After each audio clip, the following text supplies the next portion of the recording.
स्वागत है आप सभी का डीएनएन नॉवल वर्ल्ड में, जहां कहानियां सिर्फ सुनी नहीं, महसूस की जाती है। आप लोग सुन रहे हैं global mutations following a black member कहानी का एपिसोड 331 टू 340। जब गु किजुए ने सम्राट तारा की अध्यक्षता की और शेनहुआंग महाद्वीप पर अपना वर्चस्व स्थापित किया, तब वह अत्यंत धनी थे। उस समय उनके पास इतने संसाधन और अच्छी चीजें थीं कि वे उन सभी का उपयोग नहीं कर सके। हालांकि महान ब्रह्मांड युग और अंतरतारकीय आधिपत्य युग में प्रवेश करने के बाद स्थिति पूरी तरह से बदल गई।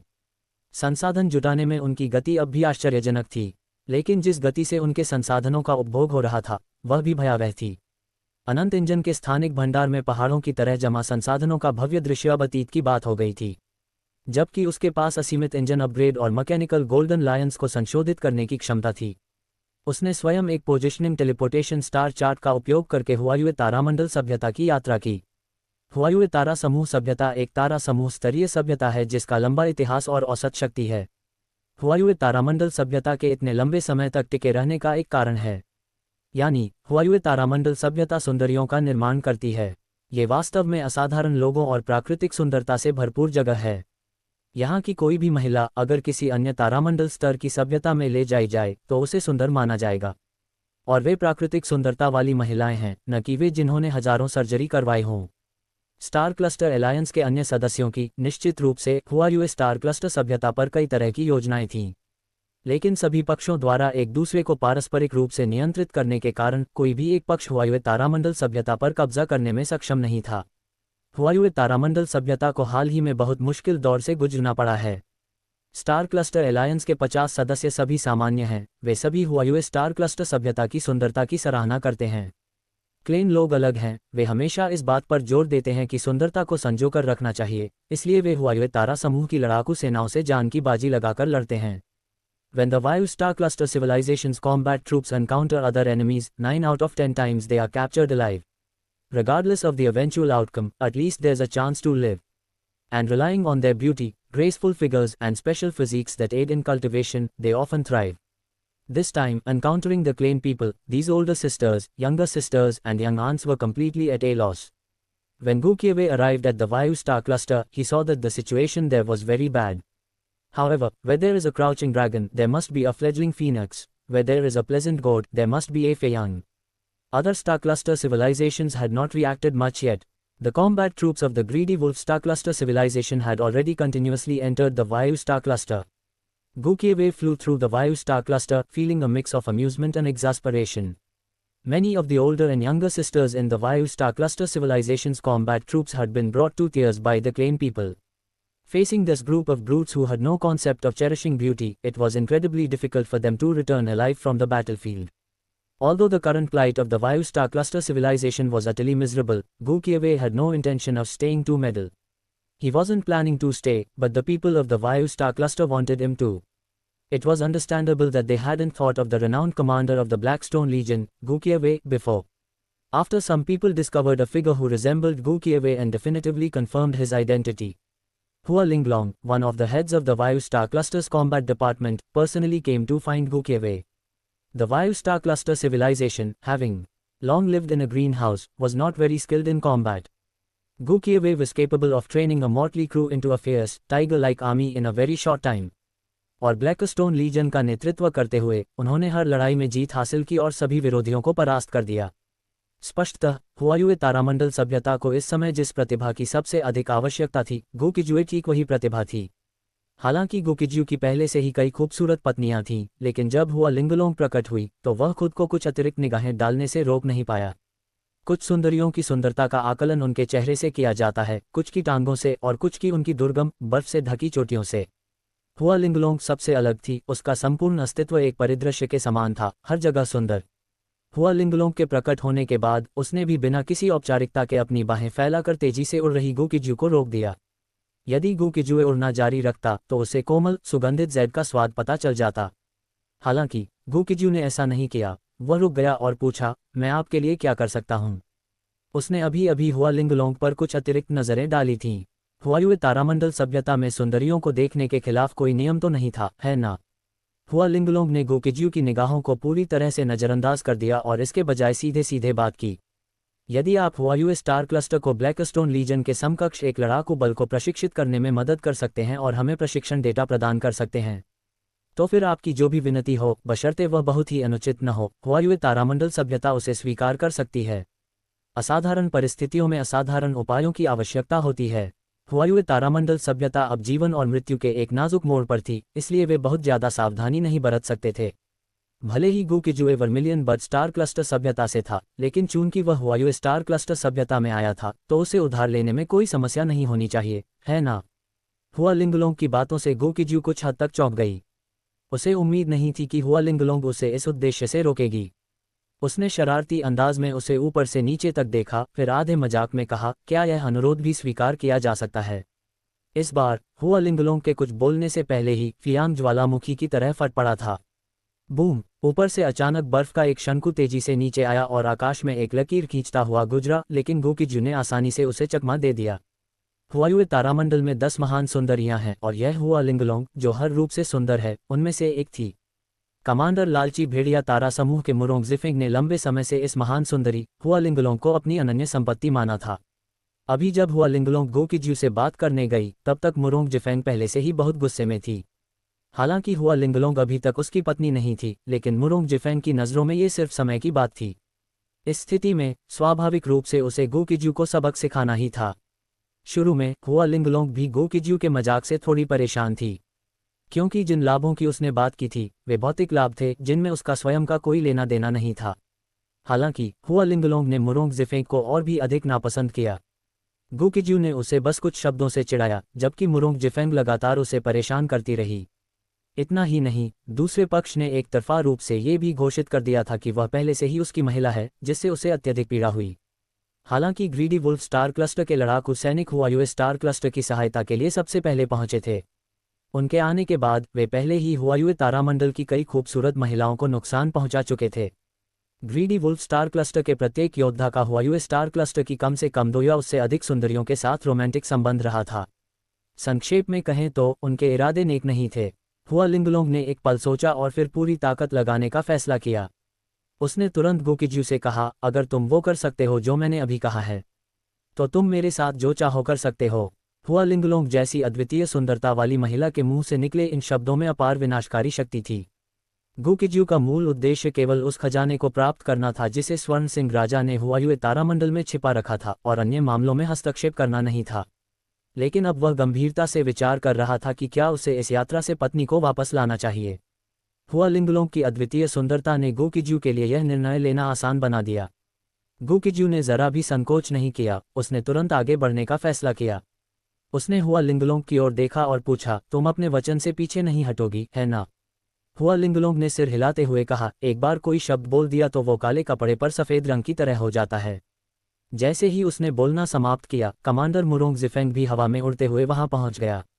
मुरोंग जिफेंग के पिछले हवाई हमले से गुकिजू को कोई नुकसान नहीं हुआ था, लेकिन उसने गुकिजू और हुआ लिंगलोंग की पूरी बातचीत सुन ली थी। गुकिजू की ओर उसकी निगाहें हत्या के इरादे से भरी हुई थीं। हालांकि उसने फिर भी अपने भावों को दबाए रखा और कोई कदम नहीं उठाया।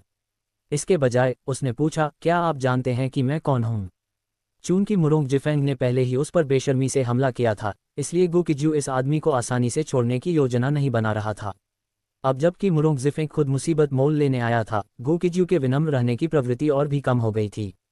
उसने एक उंगली उठाई और अपने बगल में खड़े बोन प्रिजन हाउंड की ओर इशारा करते हुए पूछा, क्या आप जानते हैं कि यह किस नस्ल का कुत्ता है? ये टिप्पणी बेहद अपमानजनक थी। आखिरकार मुरोंग जिफेंग ने गुकिजू से पूछा था कि क्या वह उसे जानता है। गुकिजू का अप्रत्यक्ष जवाब था, मुझे ये जानने की जरूरत नहीं है कि तुम किस तरह के कुत्ते हो। लालची भेड़िया तारा समूह सभ्यता के युवा स्वामी के उपराष्ट्राध्यक्ष के रूप में मुरोंग जिफेंग गुकिजू के साथ मजाक करना कैसे जारी रख सकता था? गुकिजू द्वारा उसका अपमान करना ही उसके भाग्य का फैसला कर चुका था। वूश! मुरोंग जिफेंग ने जरा भी संकोच नहीं किया। उसने अपना हाथ उठाया और पलक झपकते ही उसके हाथ में एक बर्फीली तलवार प्रकट हो गई। हुआ लिंगलोंग को उम्मीद नहीं थी कि गुकिजू मुरोंग जिफेंग के सामने बिल्कुल भी सम्मान नहीं दिखाएगी। हालांकि वह अब भी नहीं चाहती थी कि वे दोनों यहाँ लड़ें, इसलिए वह केवल बोल सकी, जल्दबाजी मत करो, मैं तारामंडल के उपराष्ट्राध्यक्ष को सूचित कर सकता हूं कि वे आकर तुम्हारी गलतफहमी दूर कर दें। हुआ लिंगलोंग ने गोकिज्यू और मुरोंग जिफेंग को पर्याप्त सम्मान दिया था और सीधे तौर पर हुआयुए तारा समूह से एक उपराष्ट्राध्यक्ष को मध्यस्थ के रूप में आमंत्रित करने की तैयारी कर रही थी। हालांकि मुरोंग जिफेंग स्पष्ट रूप से हुआयुए तारामंडल को किसी भी तरह की रियायत देने के लिए तैयार नहीं था। बिना कुछ और कहे उसने अचानक हमला कर दिया। उसके हाथ में मौजूद भयानक शक्ति से परिपूर्ण फ्रॉस्ट स्वॉर्ड ने सीधे गोकिज्यू की ओर वार किया। ये देखकर हुआ लिंगलोंग पूरी तरह से अवाक रह गई। उसने तुरंत एक ऊर्जा कवच उत्पन्न किया जो गोकिज्यू के सामने खड़ा हो गया। हुआ लिंगलोंग की कमान संभालने की क्षमता शायद उतनी अच्छी न हो, लेकिन उसकी युद्ध शक्ति बुरी नहीं थी। मुरोंग जिफेंग के तलवार के वार से उस पर कोई असर नहीं हुआ। बूम! जब भयानक तलवार की रोशनी गिरी तो हुआ लिंगलोंग द्वारा बनाई गई ऊर्जा ढाल में केवल हल्की सी लहर उठी। हालांकि हुआ लिंगलोंग को यह उम्मीद नहीं थी कि मुरोंग जिफेंग न केवल गुस्सैल स्वभाव की थी, बल्कि गोकिज्यू भी काफी गुस्सैल थी। इससे पहले जब गोकिज्यू हुआ लिंगलोंग से बात कर रहा था, मुरोंग जिफेंग ने उस पर घात लगाकर हमला किया था। अब बिना कुछ कहे उसने अचानक फिर से हमला कर दिया। सचमुच उसे मरने की तीव्र इच्छा थी। गर्जन! इस समय अचानक एक ऐसी दहाड़ सुनाई दी जिससे आकाश कांप उठा। अचानक गोकिज्यू के रूप में अत्यंत तीव्र परिवर्तन हुआ। उसने सबसे पहले दूसरे युद्ध रूप अर्ध ड्रैगन रूपांतरण में प्रवेश किया और फिर अर्ध ड्रैगन रूपांतरण से उसने पूर्ण ड्रैगन रूपांतरण में प्रवेश किया। बात यहीं खत्म नहीं हुई। जैसे ही भयानक ड्रैगन शक्ति चारों दिशाओं में फैली, उसने सीधे अपने चौथे युद्ध रूप रक्त ड्रैगन गॉड फॉर्म में प्रवेश किया।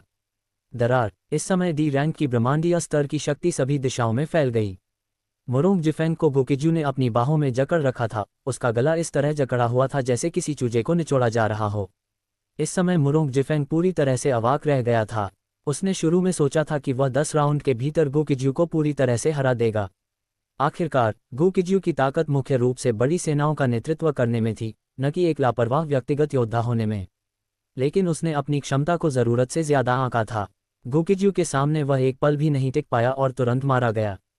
गोकिज्यू को पता था कि मुरोंग जिफेंग का एक मजबूत पृष्ठभूमि है, लेकिन फिर भी वह दूसरे पक्ष को मौत के घाट उतारने के लिए तैयार था। भले ही यह एक चींटी ही क्यों न हो, इसे अपने आसपास रखना कुछ हद तक परेशान करने वाला था। हालांकि जैसे ही उनके मन में यह विचार आया, अनंत इंजन ने एक संकेत दिया। चेतावनी! लक्ष्य के पास एक बैकअप चेतना शरीर है। फिरौती मांगने की सलाह दी जाती है। इस सूचना को देखकर गोकिज्यू कुछ हद तक आश्चर्यचकित रह गई। इसमें कोई आश्चर्य की बात नहीं कि मुरोंग जिफेंग इतना अहंकारी था। दरअसल उसके पास 2 या 3 जीवन थे। इसका यह मतलब नहीं था कि अगर मुरोंग जिफेंग का सिर काट दिया जाए तो दूसरा सिर अपने आप उगाएगा, बल्कि उनकी चेतना के शरीर का बैकअप अत्यंत उन्नत तकनीकी साधनों का उपयोग करके लिया गया था। अगर वह अब मुरोंग जिफेंग को मार भी दे तो भी दूसरा पक्ष वास्तव में नहीं मरेगा, जब तक वह मुरोंग जिफेंग के बैकअप चेतना शरीर को संग्रहित करने वाले उपकरण को नष्ट नहीं कर सकता। ये सोचकर गोकिज्यू ने मुरोंग जिफेंग को कुचलकर जान से मारने का विचार अस्थायी रूप से त्याग दिया। इसके अलावा इस बार अनंत इंजन का सुझाव उत्कृष्ट था। फिलहाल उसके पास संसाधनों की बहुत कमी थी। लालची भेड़िया तारा समूह सभ्यता के युवा स्वामी के उपराष्ट्राध्यक्ष का जीवन अत्यंत मूल्यवान होना चाहिए। गोकिज्यू ने तुरंत मुरोंग जिफेंग से कहा, क्या तुम मुझ पर विश्वास करोगे जब मैं कहती हूं कि मैं 3 तक गिनते ही तुम्हारे कुत्ते की जान ले लूंगी? हालांकि मुरोंग जिफेंग जानता था कि उसकी मृत्यु नहीं होगी, लेकिन चेतना निकायों का बैकअप लेने वाला उपकरण लालची भेड़िया तारा समूह सभ्यता द्वारा विकसित नहीं किया गया था और यह अत्यंत मूल्यवान था। उस तरह का उपकरण केवल उसकी नकल नहीं कर रहा था, बल्कि उसने वास्तव में उसे 2 जीवन दिए थे। मुरोंग जिफेंग चाहे कितना भी गुस्से में हो, वह अपनी एक जान यूं ही गंवाना नहीं चाहता था। इसके अलावा यह उनके सबसे महत्वपूर्ण तुरुप के पत्तों में से एक था और इसका इस्तेमाल इस जगह पर बिल्कुल नहीं किया जा सकता था। हालांकि मुरोंग जिफेंग बेहद क्रोधित था, फिर भी वह केवल ठंडे स्वर में कह सका, तुम क्या चाहते हो? गोकिज्यू ने लापरवाही से कहा, मुझे 100 मिलियन डी रैंक ऊर्जा पत्थर दो, अन्यथा तुम हमेशा के लिए हुआयुए तारा समूह में रह सकते हो। ये सुनकर मुरोंग जिफेंग एक बार फिर क्रोधित हो गया। 100 million D rank energy stone! गोकिज्यू ने इतनी बड़ी रकम मांगने की वाकई हिम्मत की। ऐसा नहीं था कि वह उस कीमत के लायक नहीं था, लेकिन लालची वुल्फ स्टार क्लस्टर सभ्यता कभी भी ऐसी बात पर सहमत नहीं होगी। मुरोंग जिफेंग पहले 2 कारणों से बेहद अहंकारी और अभिमानी था। पहली बात तो ये थी कि वह मरेगा नहीं, और दूसरी बात ये थी कि उसे पूरा भरोसा था कि वह गोकिज्यू को हरा सकता है। अब जबकि वह कैदी था, वह स्थिति से पूरी तरह अनजान नहीं था। उसने एक पल सोचा और कहा, 10 million D rank energy stone, एक भी टुकड़ा ज्यादा नहीं। गोकिज्यू का शुरुआती प्रस्ताव वास्तव में एक अत्यधिक कीमत थी, जिसे बातचीत के जरिए कम किया जाना था। अगर उसे 10 lakh D rank energy stone मिल जाएं, तो वह वास्तव में बहुत संतुष्ट होगा। 10 लाख डी रैंक ऊर्जा पत्थर 10 करोड़ ई रैंक ऊर्जा पत्थरों और 10 अरब एफ रैंक ऊर्जा पत्थरों के बराबर थे। यह कोई छोटी रकम नहीं थी, बल्कि ऊर्जा पत्थरों की एक खगोलीय मात्रा थी। लेकिन उन्हें यह उम्मीद नहीं थी कि मुरोंगज़ेफेंग 10 million D rank energy stone की इतनी ऊंची कीमत की पेशकश करेगा। वह इतने लंबे समय से ब्रह्मांड में भटक रहा था और उसके पास कभी भी किसी भी समय इतने सारे ऊर्जा पत्थर नहीं थे। गोकिजू प्रसन्न होने के साथ साथ इस बात से भी चिंतित थी कि मुरोंगज़ेफेंग कोई चाल चल रही हो सकती है। क्या होगा यदि दूसरी पार्टी ने उन ऊर्जा पत्थरों को पहुंचाने के लिए ग्रीडी वुल्फ स्टार क्लस्टर से एक सी रैंक कॉस्मिक लेवल विशेषज्ञ को भेजा हो? अगर वे उन्हें भेजने की हिम्मत भी करते तो वह उन्हें स्वीकार करने की हिम्मत नहीं करता। अपने सभी तुरुप के पत्तों के बावजूद वह केवल एक डी रैंक के कॉस्मिक लेवल विशेषज्ञ का ही मुकाबला कर सका। कुछ ऐसा घटित हुआ जिसकी गोकिजू को उम्मीद नहीं थी। मुरोंगज़ेफेंग को चिंता थी कि गोकिजू आवेग में आकर उसे कुचल कर मार सकती है। उसने सीधे अपने गले में लटकी हुई स्थानिक भंडारण डिवाइस को उतार दिया और कहा, यहाँ 10 million D rank energy stone हैं। अगर स्वीकार्य हो तो मुझे सीधा जवाब दीजिए। गोकिजू को पहले इस बात की चिंता थी कि मुरोंगज़ेफेंग फिरौती की रकम को लेकर कोई चालबाजी कर सकता है। यदि लालची भेड़िया तारा समूह सभ्यता से कोई सी रैंक का ब्रह्मांडीय स्तर का विशेषज्ञ आता तो वह मुसीबत में पड़ जाता। लेकिन उन्हें बिल्कुल भी उम्मीद नहीं थी कि मुरोंगज़ेफेंग के पास 10 million D rank energy stone होंगे। इससे उनके मन में एक विचार आया। भविष्य में वह मुरोंगज़ेफेंग जैसे फिजूल खर्ची करने वाले युवा उस्तादों को विशेष रूप से निशाना बना सकते हैं। उनके पास मौजूद संसाधनों का ज़्यादा उपयोग नहीं है, उसे संसाधन दे दो और वह उनका उपयोग क्रिस्टल क्लैन यूनिवर्स रेमनेंट के पुनरुद्धार में तेजी लाने के लिए करेगा। यदि ऐसा है तो ये स्पष्ट रूप से उनके और पूरे स्टार क्लस्टर अलायंस के लिए फ़ायदेमंद होगा। गोकिजू ने ज़रा भी संकोच नहीं किया। मुरोंगज़ेफेंग द्वारा 10 मिलियन डी रैंक ऊर्जा पत्थर निकालने के बाद उसने उन्हें तुरंत स्वीकार कर लिया और बिना किसी झंझट के उस व्यक्ति को रिहा कर दिया। भाग जाओ। गोकिजू ने हाथ हिलाकर मुरोंगज़ेफेंग को बाहर फेंक दिया। फिर वह तेजी से ब्लड ड्रैगन गॉड स्टेट से बाहर निकला और अपने दूसरे युद्ध रूप में लौट आया। मुरोंगज़ेफेंग की निगाहें गोकिजू की ओर बेहद विषैली थीं, लेकिन इस समय उसमें रुकने की हिम्मत नहीं थी। गोकिजू पर एक ठंडी नज़र डालने के बाद उसने शून्य क्षेत्र को चकनाचूर कर दिया और चला गया। गोकिजू ने कुछ नहीं कहा, लेकिन उसने अपनी चेतना से अनंत इंजन को एक निर्देश जारी किया। मुरोंगज़ेफेंग पर कड़ी नज़र रखें। निर्देश सुनते ही अनंत इंजन ने तुरंत मुरोंगज़ेफेंग पर अपनी निगरानी का कार्य शुरू कर दिया।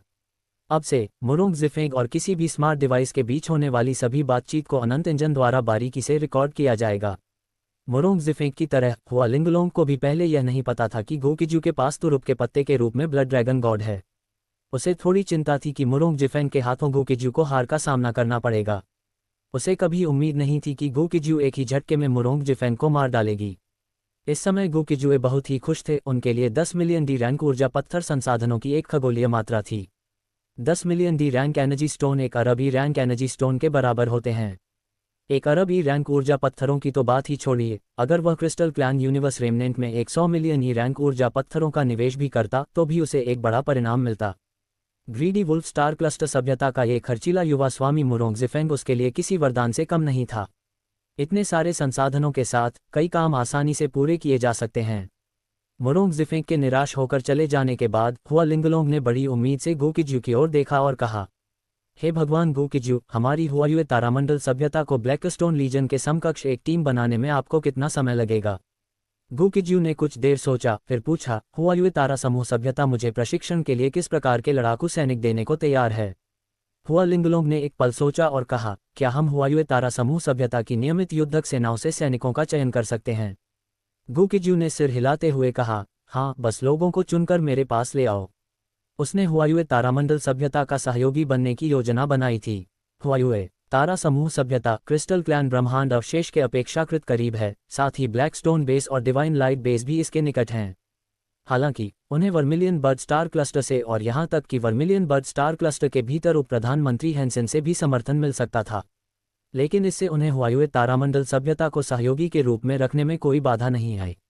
जब गोकिजू ये सोच ही रही थी, तब तक हुआ लिंगलोंग जल्दी से तैयारी करने के लिए जा चुकी थी।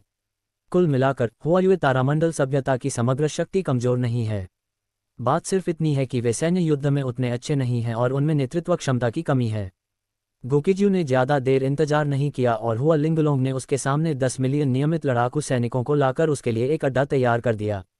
अब से इस अड्डे का उपयोग विशेष रूप से उसके द्वारा हुआयुए तारामंडल से उत्पन्न होने वाली इस लड़ाकू सेना को प्रशिक्षित करने के लिए किया जाएगा। सभी के एकत्रित होने पर गोकिजू ने इस नियमित लड़ाकू बल की स्थिति का जायजा लेना शुरू किया।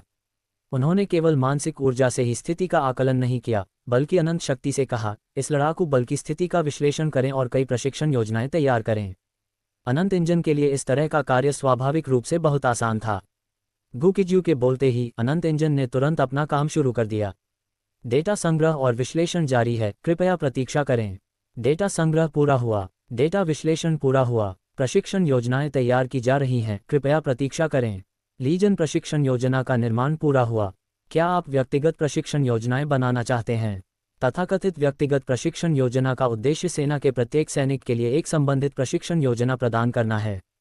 सेना के प्रत्येक सैनिक को बेहतर बनने का अवसर देना, जिससे पूरी सेना का स्तर ऊंचा हो सके। इतना ही नहीं, बल्कि पूरी सेना को कुछ प्रशिक्षण भी दिया जाएगा। जब सेना के प्रत्येक सैनिक के साथ साथ सेना का समग्र स्तर भी बेहतर हो जाए। गोकिजू इस सेना को उपयुक्त हथियारों से भी लैस करेगा। अगर गोकिजू को पहले ही इस लड़ाकू बल को प्रशिक्षित करने के लिए पैराशूट से उतारा गया होता तो कई लोग आश्वस्त नहीं होते। लेकिन गोकिजू ने हाल ही में अपनी कुशलता का प्रदर्शन करते हुए एक ही वार में मुरोंग जिफेंग को मार डाला था, जिससे ये सभी सैनिक असाधारण रूप से आज्ञाकारी हो गए थे। मुरोंग जिफेंग भी गोकिजू के सामने कुछ भी नहीं था। गोकिजू के सामने तो उनका जिक्र करना भी व्यर्थ था। इस समय ब्लैकस्टोन लीजन के इतिहास से परिचित कई लोग कुछ हद तक आशावान थे। गोकिजू के नेतृत्व में ब्लैकस्टोन लीजन ने तेजी से सुधार हासिल किया। गोकिजू द्वारा प्रशिक्षित होने के बाद वे भी एक विशिष्ट बल बनने में सक्षम हो जाएंगे। गोकिजू अब धनी और शक्तिशाली हो चुका था और उसने सीधे अनंत इंजन को प्रत्येक सैनिक के लिए व्यक्तिगत प्रशिक्षण योजना तैयार करने का निर्देश दिया। ये स्पष्ट था कि अनंत इंजन न तो सिंगल थ्रेडेड था और न ही ड्यूल थ्रेडेड। एक साथ 10 मिलियन विभिन्न कंप्यूटेशनल कार्यों को करना अनंत इंजन के लिए बहुत आसान था। इस समय हुआ लिंगलोंग और मूनलाइट लीजन सभी गोकिजू को घूर रहे थे। वे सभी गोकिजू के आदेश का इंतजार कर रहे थे। गोकिजू ने एक पल इंतजार किया और अनंत इंजन ने सब कुछ तैयार कर लिया था। इस बिंदु पर उन्होंने मूनलाइट लीजन के सदस्यों से कहा, सभी को नमस्कार, मैं गोकिजू हूँ। हुआयुए तारामंडल सभ्यता और आपके महामहिम द्वारा सौंपा गया हुआ लिंगलोंग। अगले कुछ समय के लिए मैं आपके लिए व्यापक प्रशिक्षणों की एक श्रृंखला आयोजित करूंगा। आगे आने वाले तेजी से खतरनाक होते वातावरण और अधिक जोखिम भरे युद्ध क्षेत्रों में जीवित रहने और युद्ध क्षमता बढ़ाने की संभावनाओं को सक्षम बनाने के लिए। अब मुझे बताओ, तुम्हारी सेना का नाम क्या है? गोकिजू के पूछने के बाद सभी ने एक साथ ऊंची आवाज में कहा, मूनलाइट लीजन। स्पष्ट और बुलंद आवाजें और तेज आवाज वाले लाउडस्पीकर दो बिल्कुल अलग अवधारणाएं हैं। एक बुलंद और स्पष्ट आवाज के लिए स्पष्ट उच्चारण, भरपूर ऊर्जा, न तो विनम्रता और न ही अहंकार की आवश्यकता होती है, न कि केवल अपनी पूरी ताकत से चिल्लाने की, क्योंकि कार्बन आधारित जीवों की आवाज की पिच की अपनी सीमाएं होती हैं। चाहे कोई चीख चीख कर अपनी स्वरयंत्र तोड़ ले, वह तेज आवाज वाले लाउडस्पीकर का मुकाबला नहीं कर सकता। गोकिजू निश्चित रूप से बहरा नहीं था। उसने यह नहीं कहा कि हजारों लोगों के एक साथ जवाब देने की आवाज इतनी धीमी थी कि सुनाई न दे। हजारों लोगों की तो बात ही छोड़िए, अगर किसी को दर्जनों या सैकड़ों लोगों के एक साथ बोलने की आवाज भी इतनी धीमी लगे कि सुनाई ही न दे, उस स्थिति में श्रवण यंत्र लेने पर विचार करना चाहिए। मूनलाइट लीजन के सभी योद्धाओं का ध्यान केंद्रित हो जाने के बाद गोकिजू ने अपनी अगली प्रशिक्षण योजना के बारे में बताना जारी रखा। सभी को नमस्कार, मूनलाइट लीजन के लिए मेरी प्रशिक्षण योजना मुख्य रूप से 3 भागों में विभाजित है। पहला चरण मूनलाइट लीजन के प्रत्येक योद्धा के लिए संबंधित प्रशिक्षण योजनाएं तैयार करना है। दूसरा चरण मूनलाइट लीजन के लिए समग्र व्यापक प्रशिक्षण आयोजित करना है। तीसरे चरण में मूनलाइट लीजन को सबसे उपयुक्त हथियारों और उपकरणों से लैस करना और अनुकूली प्रशिक्षण शुरू करना शामिल है। प्रशिक्षण के तीनों चरण पूरे होने के बाद मेरा मानना है कि यहां मौजूद हर व्यक्ति का पुनर्जन्म होगा और वह एक उच्च स्तर पर पहुंचेगा। मूनलाइट लीजन के योद्धाओं, क्या आपको भरोसा है? हालांकि सभी को गोकिजू पर बहुत भरोसा था, लेकिन उन्हें खुद पर ज्यादा भरोसा नहीं था। वे शायद इसके लिए उपयुक्त न हों। यदि वे सचमुच पुनर्जन्म लेकर चमक सकते थे तो वे पहले अज्ञात क्यों रहे? हालांकि इस समय सभी का जवाब यही था, हमें भरोसा है। कम से कम मौखिक रूप से तो उन्हें यह कहना ही था कि उन्हें भरोसा है। अंतिम परिणाम क्या होगा यह उन्हें नहीं पता था। गोकिजू मूनलाइट लीजन के सदस्यों की स्थिति से अच्छी तरह वाकिफ थी। फिलहाल मूनलाइट लीजन के अधिकांश योद्धा स्पष्ट रूप से आत्मविश्वास की गंभीर कमी से पीड़ित थे। इसके बारे में कुछ नहीं किया जा सकता था। यदि कोई व्यक्ति अधिक सफल होता है और कम असफल होता है तो वह उत्तरोत्तर अधिक आत्मविश्वासी हो जाएगा। इसके विपरीत यदि कोई बार बार लड़ता रहे और असफल हो जाए तो युगों का परिपूर्ण पुरुष कहे जाने वाले ज़ेंग गोफान भी इतने निराश हो जाएंगे कि वे किसी झील में कूदना चाहेंगे। ये स्पष्ट है कि निरंतर असफलता लोगों के लिए एक गंभीर आघात है। यदि युगों का एक परिपूर्ण पुरुष भी ऐसा है तो साधारण लोगों का क्या हाल होगा। इसके बाद मूनलाइट लीजन के सदस्यों के मन में शंका पैदा होने पर उन्हें एक एक करके उनके लिए तैयार की गई प्रशिक्षण योजनाएं दी गईं। जब गुकिज्यू मूनलाइट लीजन के योद्धाओं को प्रशिक्षण दे रही थी तब हुआ लिंगलोंग हमेशा एक तरफ से सब कुछ देखती और सीखती रहती थी। लेकिन दुर्भाग्य से स्वर्ग को चुनौती देने वाली वह तरकीब अनंत इंजन केवल गुकिज्यू के पास ही थी। गुकिज्यू की प्रशिक्षण विधियों को सीखना दूसरों के लिए बहुत कठिन, बहुत परेशानी भरा और यहाँ तक कि असंभव भी था। गुकिज्यू द्वारा प्रदान की गई प्रशिक्षण योजनाएं प्राप्त करने के बाद मूनलाइट लीजन के सदस्यों ने लगन से प्रशिक्षण शुरू कर दिया। जब वे प्रशिक्षण ले रहे थे तब गुकिज्यू मुरोंग जिफेंग की स्थिति पर भी नजर रख रही थी। मुरोंग जिफेंग ने गुकिज्यू की अपेक्षा के अनुरूप कार्य नहीं किया, जिसके परिणामस्वरूप लालची भेड़िया तारा समूह सभ्यता के शक्तिशाली लोग तुरंत बदला लेने के लिए आगे आए। उसने ऐसा बीते कल को भुलाने के लिए नहीं किया, बल्कि अवसर की प्रतीक्षा करने के लिए किया। आखिरकार गुकिज्यू वर्मिलियन बर्ड स्टार क्लस्टर, हुआयुए स्टार क्लस्टर और स्टार क्लस्टर एलायंस में एक प्रमुख हस्ती थे। इस मामले में वह सही नहीं था। यदि वह लालची भेड़िया तारा समूह सभ्यता के शक्तिशाली योद्धाओं को हुआयुए तारा समूह सभ्यता में गुकिज्यू का सामना करने के लिए ले आए, अंत में नुकसान झेलने वाला वही होगा। हालांकि मुरोंग जिफेंग ने बेतहाशा व्यवहार किया, लेकिन वह पूरी तरह से बेवकूफ़ नहीं था। शुरू में उसने गुकिज्यू की ताकत का गलत आकलन किया और एक गलत निर्णय लिया, जिसके कारण उसे गुकिज्यू के हाथों भारी नुकसान उठाना पड़ा। इस बार भले ही वह गुकिज्यू के खिलाफ कार्रवाई करना चाहता हो, वह तब तक इंतजार करेगा जब तक गुकिज्यू अकेला न हो जाए, उसके बाद ही वह अपना कदम उठाएगा। वह गुकिज्यू को एक ही निर्णायक वार में मार डालने का प्रयास करेगा ताकि आगे की मुसीबतों से बचा जा सके। गुकिज्यू ने शुरू में मुरोंग जिफेंग जैसे अयाश पर ज़्यादा ध्यान नहीं दिया। मुरोंग जिफेंग के कुछ बाद के कार्यों के बारे में जानने के बाद वह उसके प्रति और भी अधिक सम्मान की भावना रखने से खुद को रोक नहीं सका। जब तक किसी व्यक्ति को सहन करना आता है तब तक वह कमोबेश कुछ चीज़ें हासिल कर सकता है, क्योंकि ऐसे लोग व्यवहारिक होते हैं और जानते हैं कि कब आगे बढ़ना है और कब पीछे हटना है। ऐसा शत्रु उस मूर्ख से भी अधिक खतरनाक होता है जो अपनी सारी बातें खुलकर दिखा देता है। अगर मुरोंग जिफेंग एक नासमझ मूर्ख होता तो गुकिज्यू भविष्य में उस पर ज़्यादा ध्यान नहीं देती। लेकिन चूंकि मुरोंग जिफेंग में कुछ गहराई थी, इसलिए गुकिज्यू को उस पर लगातार नज़र रखनी पड़ी। उचित समय आने पर उसे निर्णायक कार्रवाई करने और मुरोंग जिफेंग को खत्म करने की भी आवश्यकता पड़ सकती है। मुरोंग जिफेंग को यह पता नहीं था कि गुकिज्यू के खिलाफ उसकी तत्काल जवाबी कार्रवाई गलत कदम थी, लेकिन सहन करने के उनके फैसले ने भी मुसीबत खड़ी कर दी। संक्षेप में कहें तो गुकिज्यू का दुश्मन बनना उसका दुर्भाग्य था।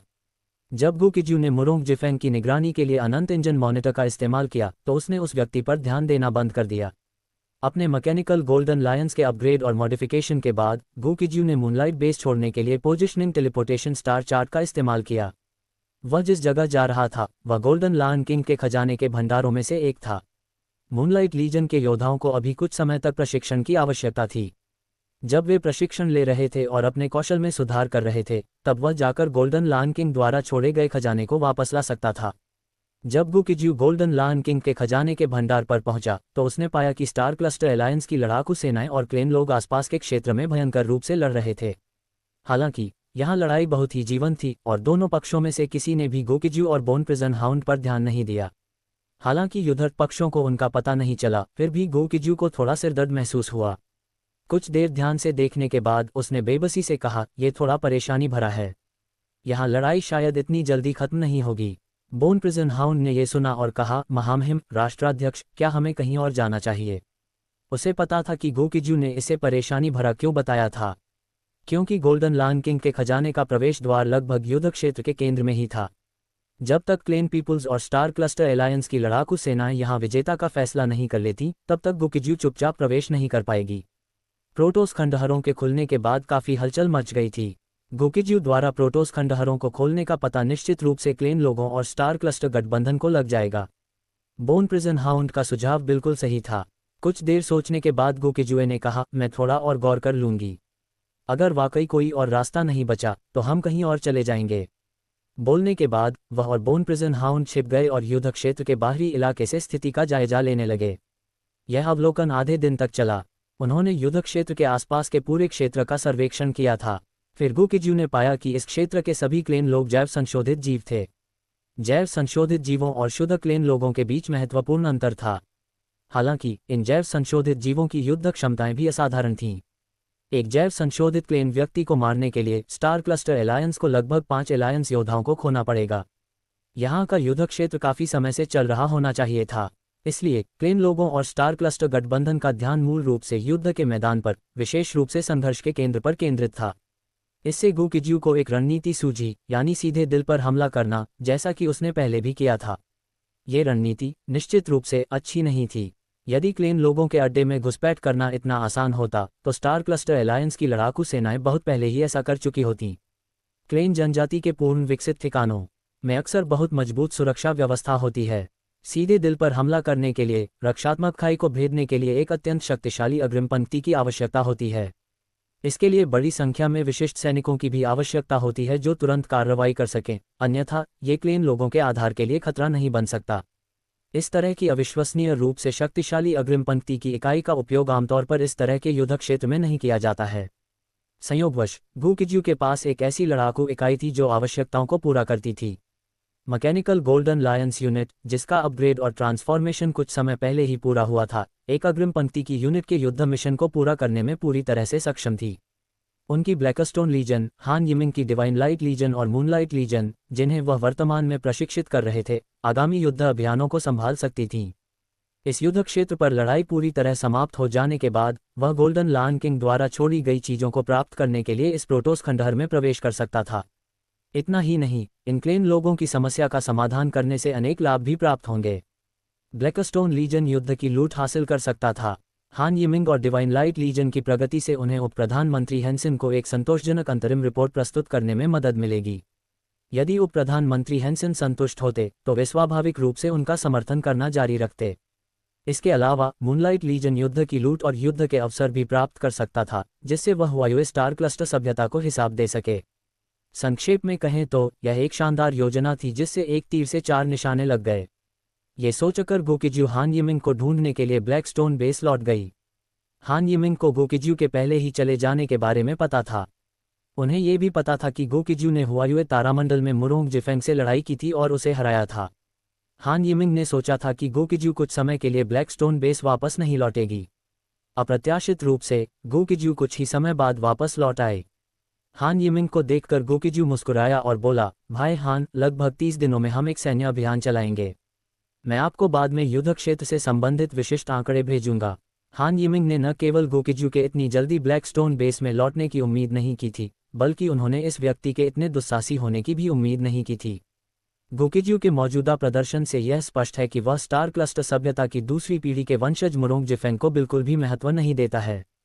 उसने अभी अभी मुरोंग जिफेंग से निपटा था और तुरंत, बिना रुके, उसने एक नई युद्ध योजना बना ली। गु किज्यू को पूरी तरह से समझने से पहले हान यिमिंग ने खुद को और गु किज्यू को एक ही स्तर पर रखा था। गु किज्यू एक असाधारण प्रतिभा की धनी थी, लेकिन क्या हान यिमिंग भी एक असाधारण व्यक्ति नहीं थे? हालांकि जैसे जैसे गु किज्यू के बारे में उनकी समझ गहरी होती गई, उन्हें थोड़ी निराशा भी महसूस होने लगी। हालांकि वह वास्तव में बेहद शक्तिशाली था, लेकिन गु किज्यू के पास एक ऐसी तरकीब थी जो उसे पूरी तरह से अतुलनीय बनाती थी। ऐसे व्यक्ति से मिलने पर उसके पास हार स्वीकार करने और उससे मित्रता बनाए रखने के अलावा कोई विकल्प नहीं था। हान यिमिंग को जल्द ही युद्ध क्षेत्र के आंकड़े प्राप्त हुए और उन्हें पता चला कि गु किज्यू जल्द ही कहाँ युद्ध करने वाला है। हालांकि गु किज्यू ने उसे केवल युद्ध क्षेत्र के आंकड़े दिए, परिचालन तैनाती के बारे में जानकारी नहीं दी।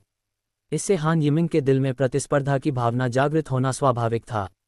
उसने इस युद्ध क्षेत्र का गहन अध्ययन करने और ये देखने की योजना बनाई कि क्या वह एक बेहतर युद्ध योजना तैयार कर सकता है। जब गु किज्यू अपनी परिचालन तैनाती के लिए तैयार होता था तो वह अपनी योजना की तुलना गु किज्यू की योजना से करता था। गु किज्यू को यह नहीं पता था कि हान यिमिंग ऐसा करने वाला है, अन्यथा वह निश्चित रूप से हान यिमिंग को ऐसा न करने की सलाह देता, क्योंकि उसकी रणनीति सीधे क्लेन लोगों के गढ़ पर प्रहार करने की थी।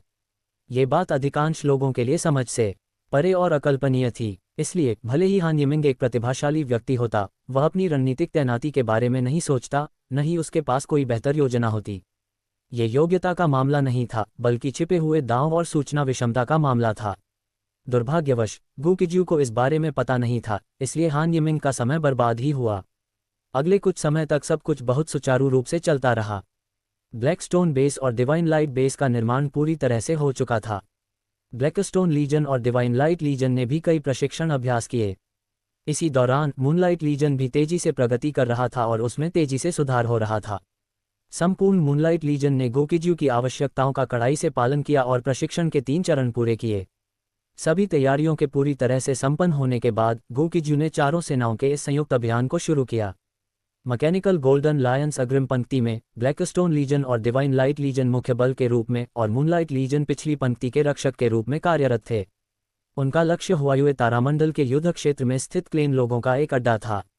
युद्ध क्षेत्र के बाहरी इलाके में गोकिज्यू की कमान के तहत चारों सेनाओं की टुकड़ियां तेजी से शून्य क्षेत्र में एकत्रित हो गईं। शून्य लोक में गोकिज्यू एक विशाल और प्रभावशाली व्यक्तित्व के साथ खड़ी थी। उसके बगल में हान यिमिंग और हुआ लिंगलोंग थे। उनके सामने 3000 स्वर्णिम शेर राजा योद्धा तैयार खड़े थे। उनके पीछे 10 मिलियन ब्लैकस्टोन लीजन के लड़ाकू सैनिक और 10 मिलियन डिवाइन लाइट लीजन के लड़ाकू सैनिक लड़ने के लिए उत्सुक थे। पहले 3 सैन्य बलों की तुलना में हुआयुए तारा समूह सभ्यता के मूनलाइट लीजन में आत्मविश्वास की कुछ कमी महसूस हुई। कई व्यापक सुधारों के बाद उनका वास्तव में पुनर्जन्म हुआ था, लेकिन वे अभी तक युद्ध में निपुण अभिजात वर्ग नहीं थे और उनका युद्ध अनुभव अपेक्षाकृत कम था। सभी लड़ाकू इकाइयों के एकत्रित हो जाने के बाद गोकिज्यू ने उन्हें संबोधित करना शुरू किया। इस अभियान के लिए हमारा लक्ष्य युद्ध क्षेत्र के पिछले हिस्से में स्थित क्लेन पीपुल्स का अड्डा है। इस क्लेन पीपुल्स के अड्डे की रक्षा व्यवस्था बहुत मजबूत है, जिससे सीधा हमला लगभग असंभव हो जाता है। लेकिन जो काम सामान्य लड़ाकू इकाइयां नहीं कर सकती, वह आप कर सकते हैं। जैसे ही गोकिज्यू ने यह कहा, Blackstone legion, divine light legion और मूनलाइट लीजन के कई योद्धाओं के मन में ये विचार आए, कमांडर, हम ऐसा नहीं कर सकते। लेकिन गोकिज्यू ने उन्हें बोलने नहीं दिया, बल्कि रणनीतिक तैनाती की रूपरेखा बताना जारी रखा। हान यिमिंग, जो गोकिज्यू की ऑपरेशनल तैनाती के बारे में गुपचुप तरीके से अटकलें लगा रहा था, पूरी तरह से स्तब्ध रह गया। उसने कभी कल्पना भी नहीं की थी कि गोकिज्यू की रणनीतिक तैनाती वास्तव में दिल पर हमला करने के लिए होगी। चोर को पकड़ने के लिए पहले राजा को पकड़ो, ये कहावत निश्चित रूप से सच है, लेकिन इसे वास्तविक स्थिति के साथ भी जोड़कर देखना चाहिए। यदि कोई हठधर्मिता का पालन करता है तो वह अंततः एक गतिरोध की ओर ले जाएगा। हालांकि गोकिज्यू द्वारा संपूर्ण परिचालन योजना का विस्तृत विवरण देने के बाद हान यिमिंग और अन्य लोग चुप हो गए। शुद्ध ऊर्जा से परिपूर्ण गोकिज्यू की आवाज एक बार फिर चारों दिशाओं में फैल गई। मैं फिर से इस बात पर जोर देना चाहूंगा कि आगामी अभियान में मैकेनिकल गोल्डन लायंस ही नेतृत्व करेंगे। मैकेनिकल गोल्डन लायंस द्वारा क्लेन पीपुल्स की रक्षा पंक्ति में सेंध लगाने के बाद ब्लैकस्टोन लीजन और डिवाइन लाइट लीजन तुरंत उनका पीछा करेंगे। उसके बाद मूनलाइट लीजन के 10 मिलियन योद्धाओं को भी साथ साथ चलना होगा।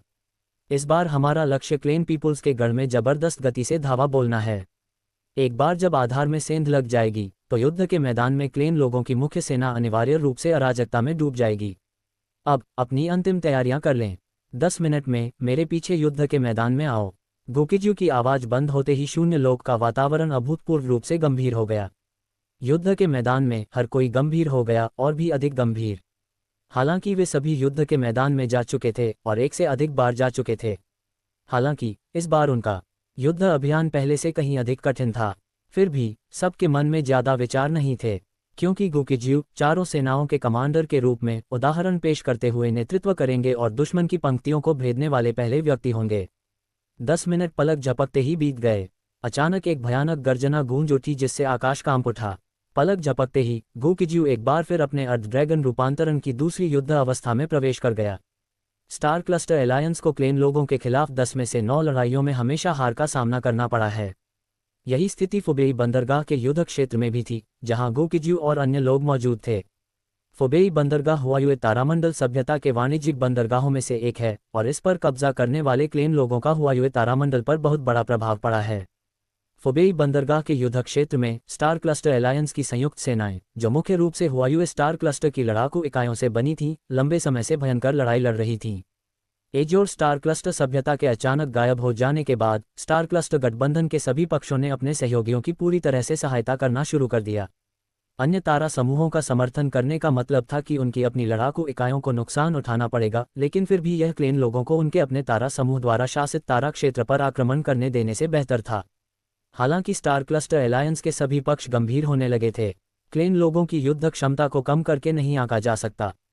फुबेई बंदरगाह के युद्ध क्षेत्र में स्टार क्लस्टर एलायंस की सेनाओं को अभी तक कोई बड़ी जीत हासिल नहीं हुई थी। हालांकि ये स्थिति जल्द ही पूरी तरह से बदल जाएगी। लंबी तैयारियों के बाद एक कुलीन, शक्तिशाली सेना शेरों और भेड़ियों की एक टुकड़ी पहले से ही क्लेन लोगों के अड्डे की ओर बढ़ रही थी। जब गोकिज्यू, mechanical golden lions, blackstone legion, divine light legion और मूनलाइट लीजन युद्ध के मैदान में प्रकट हुए, क्लेन लोगों ने तुरंत उनका पता लगा लिया। इन अवांछित मेहमानों का सामना करते हुए क्लेन लोगों ने निर्णायक रूप से उन्हें रोकने के लिए एक बेड़ा भेजा। हालांकि फुबेई बंदरगाह बेस अभेद्य था। अगर वे गुकिज्यू और अन्य लोगों को बीच रास्ते में रोक पाते तो जाहिर तौर पर उन्हें रास्ते में ही खत्म कर देना बेहतर होता। स्विश। फुबेई पोर्ट बेस से अंतरिक्षयान, असंख्य मशीनीकृत योद्धा और कई क्लेन लोग तेजी से आकाश में ऊपर की ओर चले गए। उनका निशाना अचानक प्रकट हुए गुकिज्यू और उनके साथी थे। हालांकि क्लेन लोगों ने फुबेई बंदरगाह के युद्ध क्षेत्र में पहले ही बड़ी संख्या में लड़ाकू इकाइयों को तैनात कर दिया था। उनके पास अभी भी पीछे की ओर बड़ी संख्या में नए सैनिक मौजूद थे। हजारों अंतरतारकीय युद्धपोतों को लगातार ऊपर उठते देख मूनलाइट लीजन के कई सदस्य बहुत घबरा गए। वे ब्लैकस्टोन लीजन से अलग थे, जिसने कई बार गुकिज्यू के साथ युद्ध में भाग लिया था और युद्ध के मैदान का समृद्ध अनुभव था। जहां तक डिवाइन लाइट लीजन की बात है, वे हान यिमिंग की निजी सेना थी और प्रत्येक योद्धा एक अनुभवी योद्धा था। केवल मूनलाइट लीजन के पास ही युद्ध क्षेत्र का अनुभव अपेक्षाकृत कम था। बड़ी संख्या में क्लेन लोगों का सामना करते हुए उनमें से कई लोग इस समय भयभीत थे। ये बिल्कुल सामान्य बात थी, क्योंकि उनका सामना कुख्यात रूप से क्रूर क्लेन लोगों से हो रहा था। मूनलाइट लीजन के सदस्यों की तुलना में गुकिज्यू बेहद शांत और संयमित थी। वह क्लेन जनजाति के उन लोगों को अजेय शत्रु नहीं मानता था जो उनकी ओर बढ़ रहे थे। उनका आत्मविश्वास आंशिक रूप से उनकी ताकत से और आंशिक रूप से अनंत इंजन द्वारा प्रदान किए गए व्यापक विश्लेषण से उपजा था। अनंत इंजन के विश्लेषण के अनुसार इस लड़ाई को जीतने की उनकी संभावना बहुत अधिक थी। हालांकि युद्ध क्षेत्र की स्थिति तेजी से बदलती रहती है। सिर्फ इसलिए कि अभी उनके जीतने की संभावना अधिक है, इसका मतलब यह नहीं है कि अंततः उन्हें जीत ही मिलेगी। यदि उन्हें जीत भी मिल जाती है तो यह एक ऐसी जीत हो सकती है जिसमें नुकसान ज़्यादा हो। इन क्लेन लोगों को न्यूनतम संभव लागत पर समाप्त करने के लिए सभी को बस इतना करना था कि पूरी ताकत लगाकर दुश्मन को खत्म करने के लिए जी जान से लड़ें। केवल इसी तरीके से वे दुश्मन को कम से कम समय में खत्म कर सकते थे। जैसे जैसे क्लेन पीपुल्स का बेड़ा गुकिज्यू की स्थिति के और करीब आता गया, हान यिमिंग और हुआ लिंगलोंग ने उस प्रसिद्ध दृश्य के पुनर्निर्माण को देखा जिसने गुकिज्यू को प्रसिद्धि दिलाई थी। वूश। गुकिज्यू के शरीर में ऊर्जा का प्रवाह तेज हो गया और पलक झपकते ही खून का एक भाला बन गया। फिर उसने अथाह शक्ति के साथ अपने हाथ में मौजूद रक्त भाले को हिंसक रूप से फेंक दिया। ब्रह्मांडीय शून्य क्षेत्र में रक्त का एक भाला तेजी से गुजरा और आसपास के अंतरिक्ष में महीन खंडित दरारें पैदा कर दीं। धमाका। अगले ही क्षण गुकिज्यू के हमले को रोकने की कोशिश कर रहे कई मशीनीकृत योद्धा पल भर में ही टुकड़े टुकड़े हो गए। रक्त का भाला सूर्य को भेदते हुए एक लंबे इंद्रधनुष की तरह एक अंतरिक्षयान की ओर बढ़ता रहा। बस अंतरिक्षयान पर सवार क्लेन लोगों को एहसास हुआ कि कुछ गड़बड़ है। उन्होंने गुकिज्यू के भयानक हमले का सामना करने के लिए तुरंत स्टारशिप की एनर्जी शील्ड को सक्रिय कर दिया। लेकिन उन्होंने गुकिज्यू को कम आंका। ये तो केवल ई रैंक का कॉस्मिक लेवल था, एक स्टारशिप जिसका रैंक गुकिज्यू के समकक्ष है। इन परिस्थितियों में अंतरिक्षयान पर मौजूद क्लेन लोगों के लिए ऊर्जा ढाल की शक्ति को अधिकतम न करना सीधे तौर पर मौत को दावत देना था। बूम। गुकिज्यू द्वारा फेंका गया रक्त भाला ई रैंक के स्टारशिप के ऊर्जा कवच से जोरदार तरीके से टकराया। धमाका। चटक चटक। अंतरिक्षयान पर सवार कई क्लेन लोगों ने कभी कल्पना भी नहीं की थी कि गुकिज्यू के रक्त भाले में इतनी भयानक शक्ति छिपी हुई है। अंतरिक्षयान की ऊर्जा ढाल ने गुकिज्यू के हमले का केवल एक क्षण के लिए ही सामना किया और फिर विनाशकारी रूप से चूर चूर हो गई। गरज। टकराना। अपनी ऊर्जा ढाल की सुरक्षा खोने के बाद विशालकाय अंतरिक्षयान गुकिज्यू के रक्त भाले से पल भर में ही टुकड़े टुकड़े हो गया और हवा में ही शानदार आतिशबाजी के साथ विस्फोट हो गया। गुकिज्यू ने हाथ उठाकर किए गए एक ही हमले से एक अंतरिक्षयान को नष्ट कर दिया। इससे निस्संदेह उनके पीछे खड़े लोगों का मनोबल काफी बढ़ा। पलक झपकते ही सभी की आभा इंद्रधनुष की तरह आसमान छूने लगी और वे और भी तेज गति से फुबेई पोर्ट बेस की ओर बढ़ने लगे। जैसे जैसे वे करीब आते गए, दोनों पक्षों के बीच भीषण झड़पें भी शुरू हो गईं। फुबेई बंदरगाह के युद्ध क्षेत्र में कुछ उच्च स्तरीय अधिकारियों को गुकिज्यू और उनकी टीम के अभियान के बारे में पता था, लेकिन वे इसकी सफलता को लेकर अत्यधिक संशय में थे। उनके विचार में इस बार गुकिज्यू की रणनीति बेहद जोखिम भरी थी। हालांकि चूंकि गुकिज्यू क्लेन लोगों की प्रभावी सेनाओं को खत्म करने के लिए तैयार था, इसलिए वे उसे नहीं रोकेंगे। गुकिज्यू ने क्लेन पीपुल्स के एक अंतरिक्षयान को नष्ट करने के बाद आगे बढ़ना जारी रखा। 3000 स्वर्णिम शेर राजा योद्धा उसके पीछे पीछे चल रहे थे। वे एक तेज खंजर की तरह थे जो लगातार क्लेन लोगों के बेड़े को चीरते जा रहे थे। कई क्लेन लोग ये देखकर आश्चर्यचकित थे कि स्टार क्लस्टर एलायंस के पास बाघों और भेड़ियों की इतनी बड़ी सेना थी। गुकिज्यू मूल रूप से ई रैंक का कॉस्मिक लेवल योद्धा था, लेकिन सेमी ड्रैगन ट्रांसफॉर्मेशन के दूसरे युद्ध रूप में प्रवेश करने के बाद उसकी ताकत तुरंत ई रैंक के शिखर तक पहुंच गई। अपने रक्त भाले को लहराते हुए वह क्लेन जनजाति के योद्धाओं के बीच स्वतंत्र रूप से आगे बढ़ा और सभी विरोधियों को खदेड़ दिया, उसे कोई भी रोक नहीं सका। ब्लैकस्टोन लीजन के डिप्टी कमांडर आर्विस ने भी युद्ध के मैदान में उतना ही अच्छा प्रदर्शन किया। वह चांदी की बनी एक हत्यारी मशीन की तरह था जो लगातार हर जगह हमला करता और लड़ता रहता था। हालांकि उसने जो युद्ध क्षमता प्रदर्शित की वह गुकिजू जितनी दुर्जय नहीं थी, लेकिन उससे बहुत पीछे भी नहीं थी। 3000 गोल्डन लायन किंग योद्धाओं ने भी युद्ध के मैदान में प्रवेश करते ही मैकेनिकल गोल्डन लायंस युद्ध शैली में परिवर्तित हो गए। उनकी ऊर्जा ढालें पहले की तरह ही शक्तिशाली थीं। गुकिजू ने स्टील की इस प्रचंड धारा का नेतृत्व किया और आसानी से क्लेन पीपुल्स के बेड़े को भेदते हुए उसे कुचल दिया। मुठभेड़ शुरू होने के कुछ ही समय बाद फोबेई बंदरगाह अड्डे पर क्लेन पीपुल्स के बेड़े का गठन पूरी तरह से बाधित हो गया। गुकिजू ने मैकेनिकल गोल्डन लायंस को दुश्मन की सेना के बीच से निकालने के बाद उन्हें वापस लाकर हमले को जारी रखने का आदेश दिया। Blackstone legion, divine light legion और मूनलाइट लीजन भी युद्ध में शामिल हो गए। बस यूं ही गुकिजू और मैकेनिकल गोल्डन लायंस के 10 से अधिक बार आगे पीछे हमला करने के बाद क्लेन पीपुल्स के सभी अंतरिक्ष यान कबाड़ में बदल गए। फोबेई बंदरगाह के क्लेन लोगों ने शुरू में गुकिजू को गंभीरता से नहीं लिया। गुकिजू की शक्ति का एहसास होने के बाद उन्होंने तुरंत समायोजन किया। गुकिजू को रोकने के लिए बड़ी संख्या में अभिजात वर्ग के लोगों को लामबंद किया गया था। गुकिजू ने 3000 मैकेनिकल गोल्डन लायंस और 3 अन्य सेनाओं का नेतृत्व करते हुए अपनी पहली जीत हासिल करने के बाद आगे बढ़ना जारी रखा। बूम! जैसे ही उसके शरीर में ऊर्जा का प्रवाह हुआ, खून के भाले एक के बाद एक तुरंत संघनित होने लगे। भयानक शक्ति से परिपूर्ण ये रक्त प्रभु अगले ही क्षण फेंके जाएंगे। क्लेन लोगों के ई क्लास स्टारशिप केवल अपने ऊर्जा कवच को पूरी तरह से सक्रिय करके ही उसके भयानक आक्रमण का सामना कर सकते थे। अन्य क्लेन लोगों के लिए इस तरह के हमले का मतलब निश्चित मृत्यु था। हुआ लिंगलोंग और मूनलाइट लीजन के सभी सदस्य बहुत उत्साहित थे। उन्हें पहली बार यह एहसास हुआ कि क्लेन लोगों के साथ उनकी लड़ाई इस तरह से भी लड़ी जा सकती है। फोबेई बंदरगाह की ओर हालांकि क्लेन के लोगों ने पहले क्षण में सही प्रतिक्रिया दी। दुर्भाग्यवश उनकी सबसे विशिष्ट लड़ाकू इकाइयां और कई अन्य लड़ाकू इकाइयां मुख्य युद्ध क्षेत्र में फंसी हुई थीं और मुक्त नहीं हो सकीं। इसका मतलब यह था कि जब फोबेई पोर्ट बेस पर हमला हुआ तो उनके पास बचाव के लिए पर्याप्त सैनिक नहीं थे। हालांकि फोबेई पोर्ट बेस में रहने वाले क्लेन लोग बहुत ज़्यादा चिंतित नहीं थे। अगर वे अड्डे के बाहर गुकिजू और उसकी सेना को खत्म नहीं भी कर पाते तो भी गुकिजू सीधे अड्डे पर आक्रमण नहीं कर पाएगा। हुआयुए तारामंडल संचार चैनल। इस समय हुआयुए तारामंडल के विभिन्न महाशक्तियां इस युद्ध पर पूरा ध्यान दे रही थीं।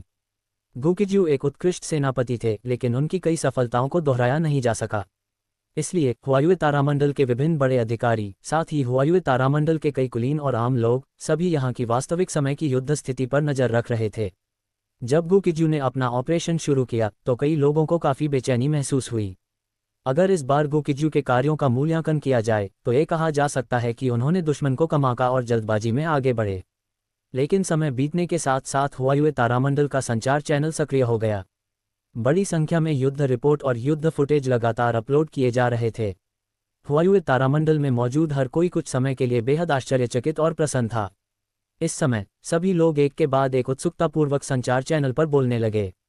बहुत शक्तिशाली। कमांडर गुकिजू से यही उम्मीद थी जिन्होंने ब्लैकस्टोन लीजन को प्रशिक्षित किया था। कमांडर गुकिजू न केवल उत्कृष्ट प्रशिक्षण और नेतृत्व क्षमता के धनी हैं, बल्कि उनकी व्यक्तिगत युद्ध शक्ति भी बेहद भयावह है। एक ही भाले से अंतरिक्ष यान को उड़ा देने वाला वह प्रसिद्ध दृश्य वाकई बहुत शानदार है। मैं कमांडर गुकिजू के लिए बच्चे पैदा करना चाहती हूँ। रुको, थोड़ी देर के लिए मोहभंग से बाहर निकलो। तुम खुद अभी बच्ची हो और तुम कमांडर गुकिजू के लिए बच्चे पैदा करना चाहती हो। गुकिजू को संचार चैनल पर चल रही चहल पहल की जानकारी नहीं थी। उनके नेतृत्व में संयुक्त सेना ने लगातार 3 लड़ाइयाँ जीतीं और तेजी से फोबेई बंदरगाह अड्डे की ओर बढ़ रही थी। Boom boom boom boom. यहाँ तक पहुँचने के लिए संघर्ष करते हुए उन्हें क्लेन लोगों के सबसे भीषण हमले का भी सामना करना पड़ा। जहाँ तक नजर जाती थी वहाँ जबरदस्त ऊर्जा से लैस लेजर तोपें ही तोपें थीं। बस इस दृश्य का सामना करते हुए मैकेनिकल गोल्डन लायंस ने जरा भी भय नहीं दिखाया। असंख्य आश्चर्यचकित निगाहों के बीच उन्होंने सीधे अपनी ऊर्जा ढालें उठाईं, फिर अनगिनत लेजर तोपों के बीच से आगे बढ़ते हुए हमले का डटकर सामना किया। असंख्य लेजर तोपों ने मैकेनिकल गोल्डन लायंस की ऊर्जा ढालों पर प्रहार किया, जो इस प्रकार सीधे विक्षेपित हो गईं मानो बारिश की बूंदें कमल के पत्ते पर गिर रही हों।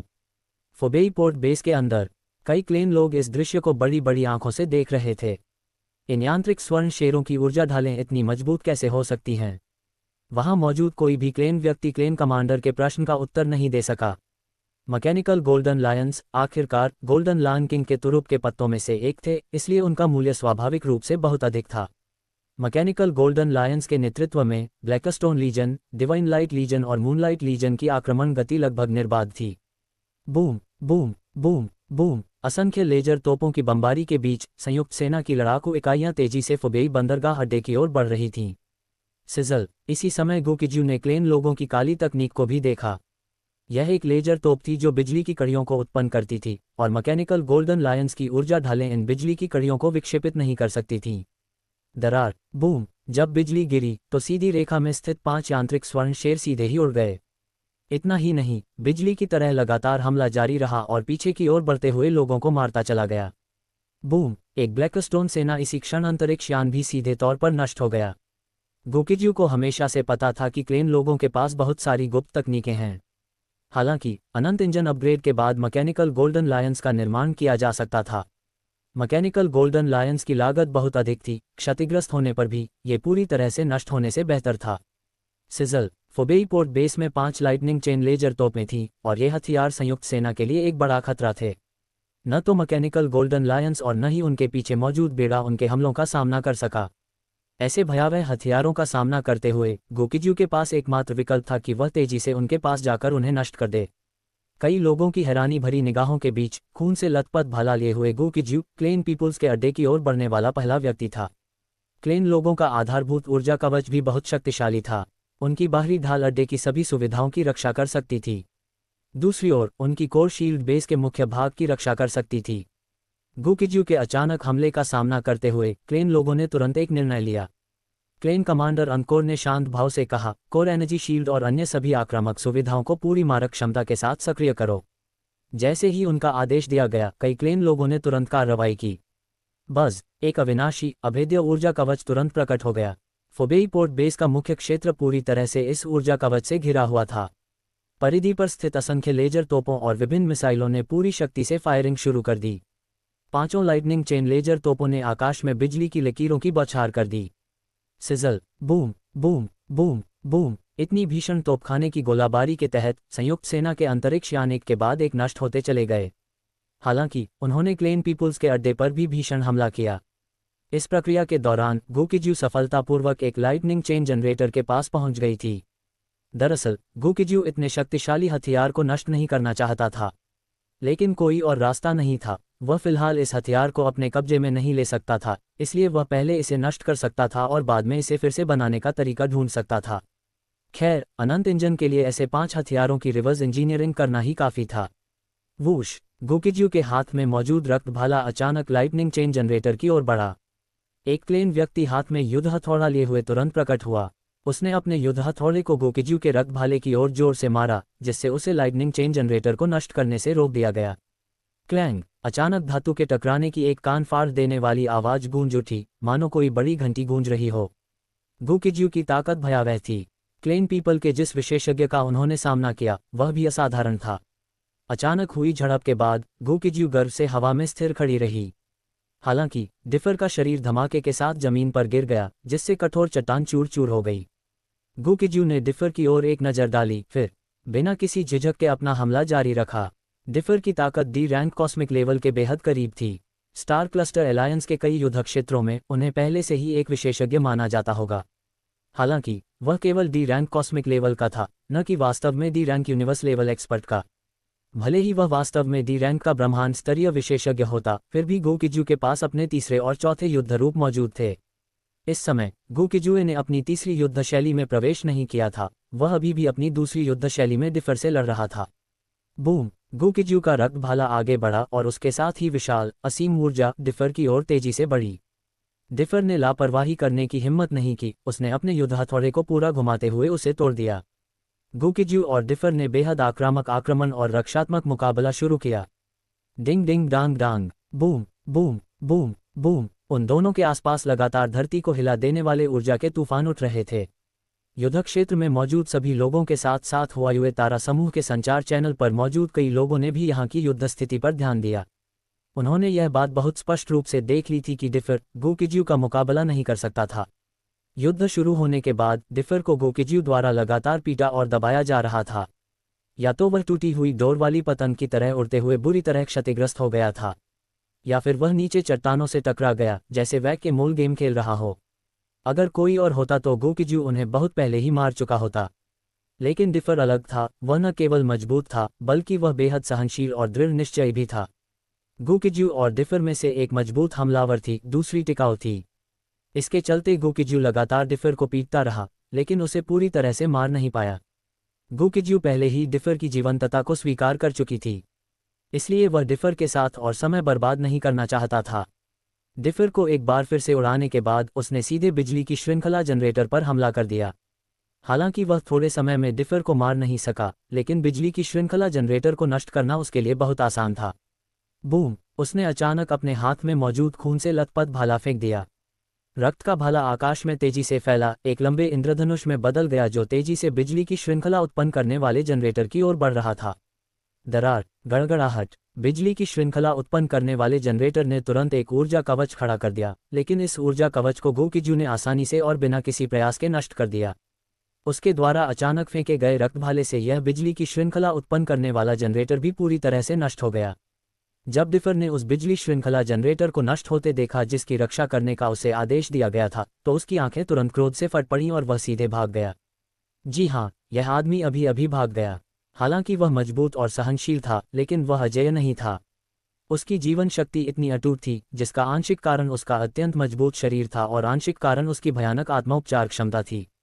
लेकिन पिछली लड़ाई में उनकी खपत बहुत अधिक थी।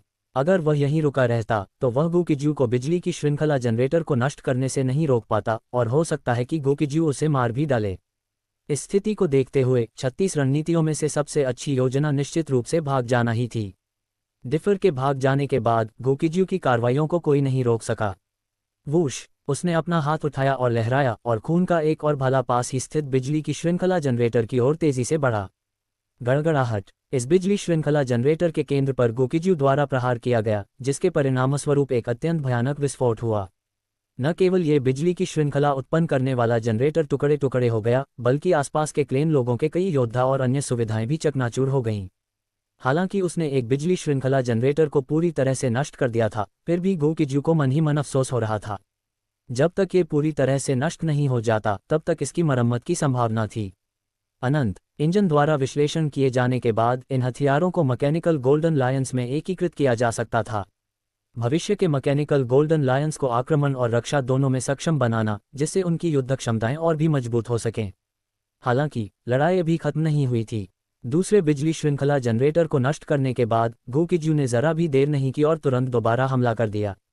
Boom boom boom! इसके बाद बिजली की श्रृंखला उत्पन्न करने वाले उपकरणों के लिए उसने हथियार के मुख्य भाग को नष्ट नहीं किया, बल्कि उसके आधार को नष्ट किया। जो लाइटनिंग चेन जनरेटर पहले सामान्य रूप से काम कर रहे थे, वे जल्दी ही अपनी प्रभावशीलता खो बैठे। इन 5 बिजली श्रृंखला जनरेटरों के बिना शेष रक्षात्मक हथियार मैकेनिकल गोल्डन लायंस के लिए कोई बड़ा खतरा नहीं थे। इस समय असंख्य मैकेनिकल गोल्डन लायंस अन्य संयुक्त सैन्य लड़ाकू इकाइयों के साथ तेजी से जमीनी युद्ध क्षेत्र में प्रवेश कर गए। फोबेई बंदरगाह अड्डे पर क्लेन पीपुल्स की रक्षा सुविधाओं को लगातार नष्ट किया जा रहा था। इस बदलाव ने युद्ध के मोर्चे पर अफरा-तफरी मचा दी। मुख्य युद्ध क्षेत्र में क्लेन पीपुल्स की लड़ाकू इकाइयां बचाव के लिए पीछे हटने की कोशिश कर रही थीं। लेकिन दुर्भाग्यवश स्टार क्लस्टर एलायंस इतने अच्छे अवसर को हाथ से जाने नहीं देगा। फोबेई पोर्ट बेस के संकट में होने की जानकारी मिलते ही स्टार क्लस्टर एलायंस की सभी लड़ाकू इकाइयों ने पूरी ताकत से हमला कर दिया। फोबेई पोर्ट बेस पर मौजूद क्लेन लोग अचानक दो तरफा संकट में फंस गए। इस परिस्थिति का सामना करते हुए कमांडर आनके ने निर्णायक रूप से एक और निर्णय लिया।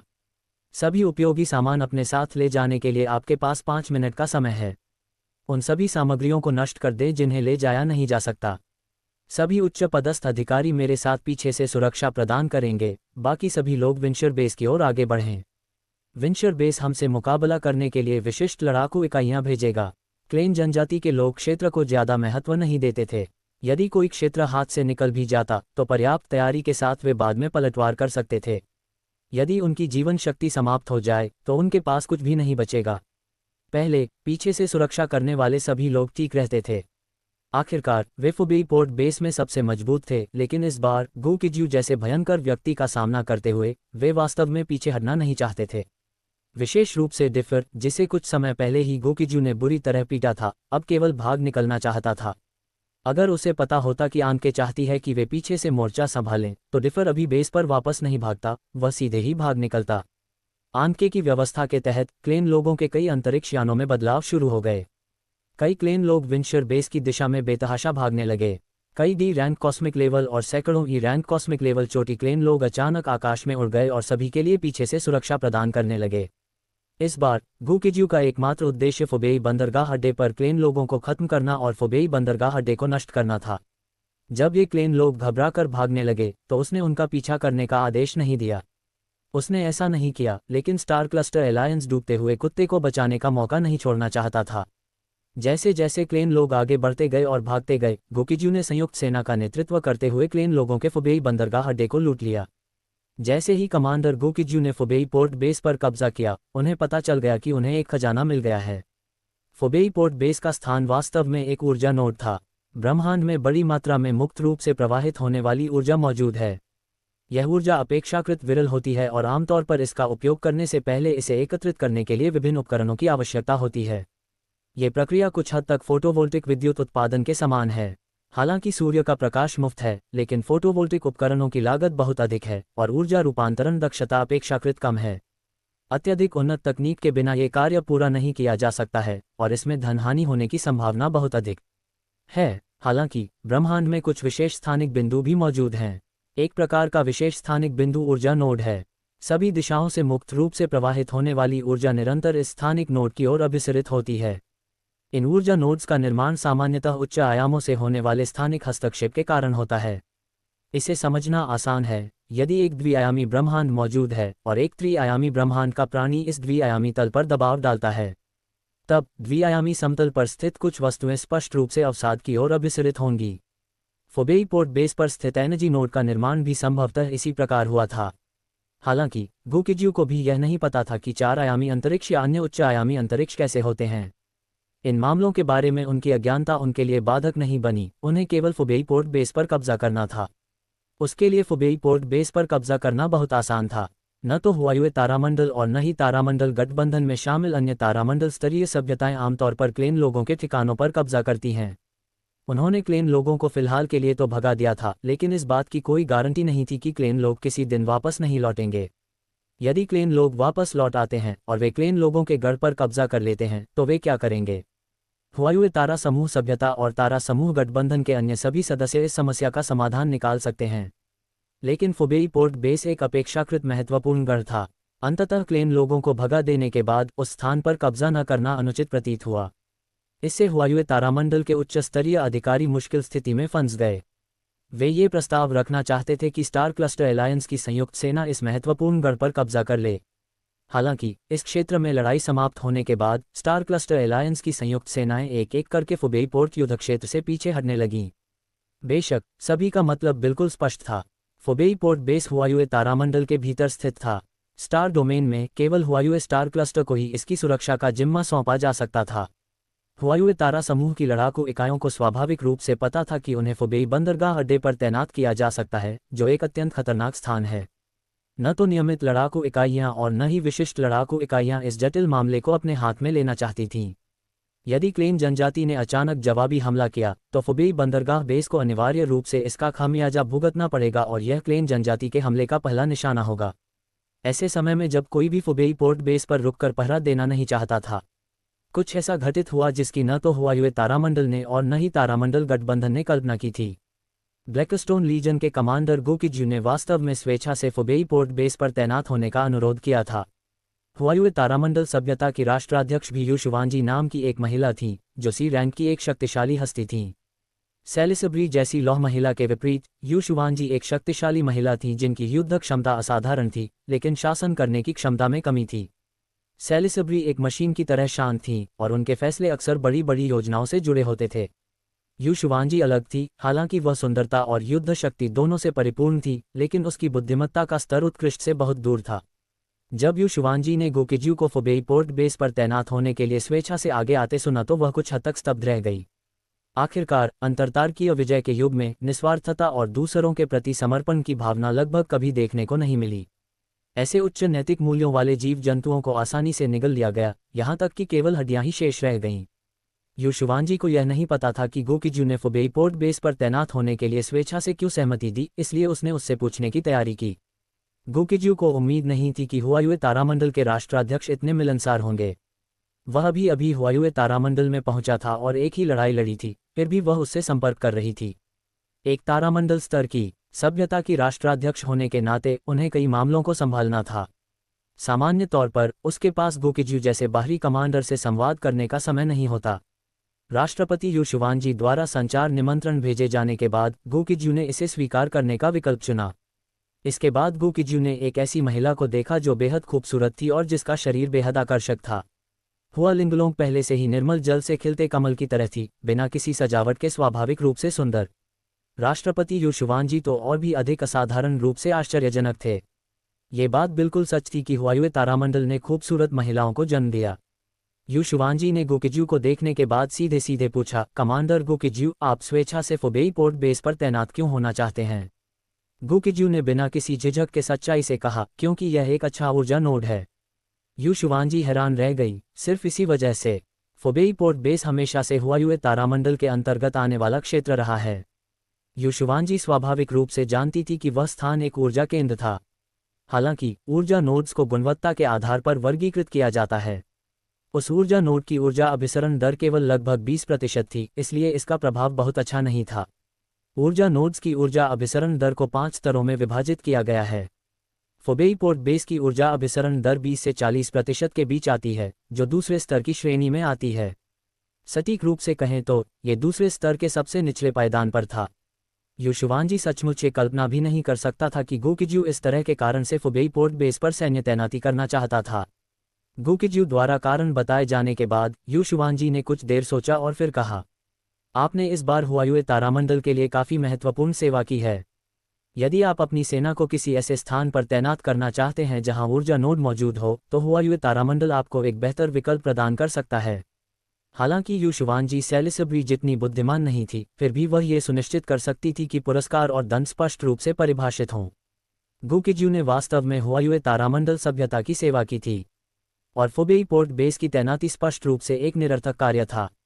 उनकी सेवा पूरी होने के बाद उन्हें फुबेई पोर्ट बेस की सुरक्षा का जिम्मा सौंपना निस्संदेह अनुचित होगा। गोकिजू जानती थी कि युशुवांजी का इरादा अच्छा था, लेकिन उसे फुबेई पोर्ट बेस पर ही रहना था। उन्होंने सिर हिलाते हुए कहा, आपकी कृपा के लिए धन्यवाद महामहिम राष्ट्राध्यक्ष। फिलहाल फुबेई पोर्ट बेस ब्लैकस्टोन लीजन के लिए अधिक उपयुक्त है। यदि महामहिम राष्ट्राध्यक्ष सहमत हो तो मैं ब्लैकस्टोन लीजन का नेतृत्व करते हुए फुबेई पोर्ट बेस पर तैनात हो जाऊंगा। फुबेई बंदरगाह बेस में अपार क्षमता मौजूद थी जिसे कई अन्य लोगों ने अभी तक नहीं खोजा था। इस बार गोकिजू ने फुबेई पोर्ट बेस पर तैनात होने का अवसर हासिल करने का दृढ़ निश्चय कर लिया था। इस कठिन मिशन के लिए गोकिजू से कोई प्रतिस्पर्धा नहीं कर रहा था। उनके दृढ़ संकल्प को देखकर राष्ट्रपति युशुवांजी को उनसे सहमत होना ही पड़ा। ऐसी स्थिति में फुबेई पोर्ट बेस का प्रबंधन और सुरक्षा अस्थायी रूप से कमांडर गोकिजू द्वारा की जाएगी। गोकिजू की तैनाती फुबेई पोर्ट बेस पर होने की खबर तेजी से फैल गई। जैसे ही यह खबर फैली, कई लोगों ने राहत की सांस ली, जबकि अन्य लोग खुशी मनाने लगे। हुआयुए तारामंडल और तारामंडल गठबंधन के संचार चैनल तुरंत सक्रिय हो गए। कई लोगों ने अपनी राय व्यक्त करना शुरू कर दिया। कमांडर गोकिजुए को फुबेई बंदरगाह अड्डे की सुरक्षा का जिम्मा क्यों सौंपा गया था? हुआयुए तारामंडल प्रतिभा का सही इस्तेमाल करना नहीं जानता। ये गलत है। बड़ी शक्ति के साथ बड़ी जिम्मेदारी भी आती है। केवल कमांडर गोकिजू ही फुबेई बंदरगाह अड्डे की रक्षा करने में सक्षम हैं। यह इतना आसान नहीं है। दुनिया मुनाफे के लिए भाग दौड़ करती है और लाभ के लिए दौड़ती है। जरूर कुछ न कुछ गड़बड़ चल रही है। इस बार गोकिजू ने सार्वजनिक चर्चा देखी, क्योंकि जब मैकेनिकल गोल्डन लायंस और ब्लैकस्टोन लीजन युद्ध क्षेत्र की सफाई कर रहे थे, तब उसके पास करने के लिए कुछ नहीं था। इसलिए उन्होंने हाल के रुझानों की जांच करने के लिए स्टार क्लस्टर अलायंस के संचार चैनल में लॉगिन किया। फिलहाल स्टार क्लस्टर अलायंस के संचार चैनल पर वह स्पष्ट रूप से एक चर्चित विषय बन चुका था। अगर वह किसी भूमिका में अभिनय करने के लिए कई टन वजन कम कर ले, तो शायद उस विषय पर 1 महीने तक खूब चर्चा हो सकती है। हालांकि गोकिजू का स्टार क्लस्टर अलायंस के मनोरंजन उद्योग में प्रवेश करने का कोई इरादा नहीं था। यदि स्टार क्लस्टर अलायंस क्लेन लोगों के खिलाफ ये युद्ध हार जाता है, तो वे चाहे जिस भी समूह में हो, अंततः उन सभी का अंत अंतिम संस्कार की माला के रूप में होगा। संचार माध्यम पर अधिकांश लोगों की टिप्पणियां सही थीं, या यूं कहें कि बहुत ही मूर्खतापूर्ण और भोली थीं। बेशक कुछ लोगों की टिप्पणियां अपेक्षाकृत सटीक थीं। फोबेई पोर्ट बेस एक साधारण सा ऊर्जा नोड था, लेकिन इस स्थान पर कब्जा करने से 4 फायदे मिलते थे। सबसे पहले, ये ब्लैकस्टोन लीजन और डिवाइन लाइट लीजन के लिए युद्ध के मैदान में प्रवेश करने और लड़ाई में भाग लेने के लिए एक लॉन्चपैड के रूप में काम कर सकता है। अन्यथा उन्हें हमेशा ब्लैकस्टोन बेस से ही हमले करने होंगे। ब्लैकस्टोन बेस खंडहरों पर स्थापित किया गया था और क्लेन लोगों ने आसपास कोई संसाधन नहीं छोड़े थे। वह स्थान दीर्घकालिक विकास और विस्तार के लिए उपयुक्त था, लेकिन अल्पावधि में कुछ भी हासिल करना मुश्किल था। दूसरा, पास में ही प्रोटोस के खंडहर थे। एक बार जब उसने बाहरी लोगों को भगा दिया और फोबेई पोर्ट बेस पर पूरी तरह से नियंत्रण कर लिया, तो वह इस प्रोटोस खंडहर को खोल सकता था। हालांकि स्वर्ण शेर राजा द्वारा छोड़े गए खंडहरों ने उसे हमेशा अमीर नहीं बनाया, फिर भी वे देखने लायक थे। प्रोटोस खंडहरों की खोज करना दोहराव वाला और थकाऊ काम लग रहा था, लेकिन फिर भी इसे करना जरूरी था। इसके पीछे तर्क सीधा साधा था। कोई व्यक्ति यह नहीं कह सकता था कि उसने पिछले साल पूरे साल खाना खाया था और इसलिए उसे इस साल पूरे साल खाने की जरूरत नहीं है। इसलिए फोबेई पोर्ट बेस के पास स्थित प्रोटोस खंडहरों के अलावा गोल्डन लायन किंग द्वारा अन्य स्थानों पर छोड़े गए खंडहरों की भी खोजबीन करना अभी बाकी था। तीसरा, अनंत इंजन ऊर्जा नोड्स को संशोधित कर सकता है। फोबेई पोर्ट बेस पर स्थित एनर्जी नोड औसत दर्जे का था, बस ठीक ठाक। हालांकि अनंत इंजन द्वारा संशोधित किए जाने के बाद ऊर्जा एकत्र करने में इस ऊर्जा नोड की दक्षता में काफी सुधार किया जा सकता है। चौथा, फोबेई पोर्ट बेस पर तैनात होने से उसे हुआयुए स्टार क्लस्टर सभ्यता से और अधिक मित्रता प्राप्त होगी। इस मामले को हुआयुए तारामंडल सभ्यता के लिए एक महत्वपूर्ण सहायता माना गया। इस प्रकार के और भी कई लाभों को गिनाया जा सकता है। यदि ये कारण न होते तो गोकिजू ने वर्मिलियन बर्ड स्टार क्लस्टर छोड़ने के बाद अपनी पहली लड़ाई में फोबेई पोर्ट बेस को निशाना नहीं बनाया होता। ये लड़ाई, भले ही प्रत्यक्ष रूप से लड़ी गई हो, एक तीर से 4 निशाने साधने के समान थी, और इसके अप्रत्यक्ष लाभ तो और भी अधिक थे। गोकिजू फोबेई पोर्ट बेस के कई फायदों के बारे में जानती थी, लेकिन हान यिमिंग, हुआ लिंगलोंग और अन्य लोग केवल खतरे को ही देख सकते थे। हान यिमिंग ने फोबेई पोर्ट बेस पर तैनात होना नहीं चुना था। गोकिजू फोबेई पोर्ट बेस पर जो भी करना चाहता था, उसने गोकिजू को वहां रुकने के खिलाफ सलाह दी। अन्यथा यदि क्लेन लोग वापस आ गए तो फोबेई पोर्ट बेस पर उसने जो कुछ भी किया, उससे केवल दूसरों को ही लाभ होगा। हान यिमिंग तर्कसंगत था और उसके दृष्टिकोण से उसका निर्णय गलत नहीं था। दुर्भाग्यवश उनके और गोकिजू के बीच सूचनाओं का बहुत बड़ा अंतर था, इसलिए इस बार उनका निर्णय वास्तव में सही नहीं था।